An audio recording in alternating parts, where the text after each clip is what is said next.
Terms में first, second और third तीनों टर्म्स में जो कॉमन है वो हम यहां पे लिख देंगे। तो अभी हम पहले इसके फैक्टर बनाते हैं। ये होगा T square minus 4t plus T minus का 4। टी कॉमन ले लेते हैं हम लोग, टी माइनस 4 प्लस 1 कॉमन लेते हैं, टी माइनस 4। इसमें से t माइनस 4 कॉमन लेते हैं और ये हो गया t प्लस 1। यहां पे मैं समझा देता हूं कि मैंने ये फैक्टर बनाए किस तरह। अक्सर बच्चे कहते हैं सर हमें फैक्टर्स बनाने में प्रॉब्लम आता है। तो करना क्या होता है, ये मिड टर्म जो है इसको हमने ब्रेक करना है। इस मिड टर्म को हमने ये ब्रेक कर दिया है टू टर्म्स में। किस तरह की है, ये -4 इसके कोफिशिएंट 1 से मल्टीप्लाई होगा तो ये हो जाएगा माइनस का 4।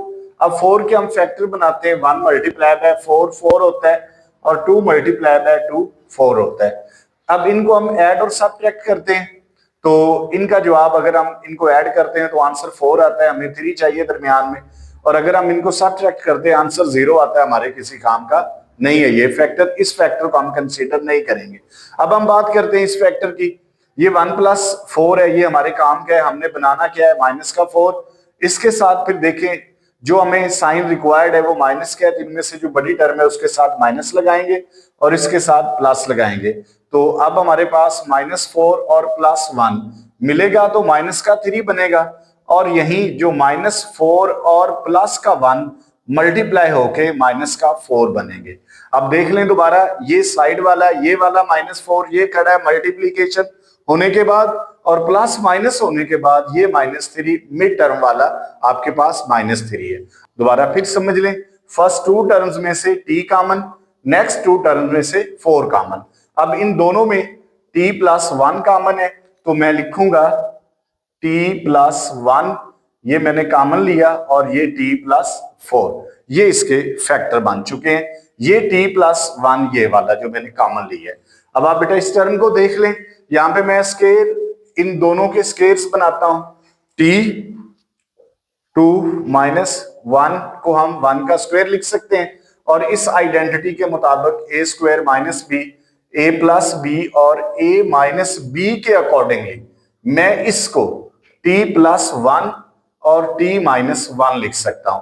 अब आपके पास हमारी बोथ जो टर्म्स हैं फर्स्ट, सेकंड एंड थर्ड, इन सब के फैक्टर्स हैं। ये फर्स्ट टर्म के फैक्टर, ये सेकंड टर्म के फैक्टर और ये हमारे पास थर्ड टर्म के फैक्टर। अब हमें चाहिए HCF।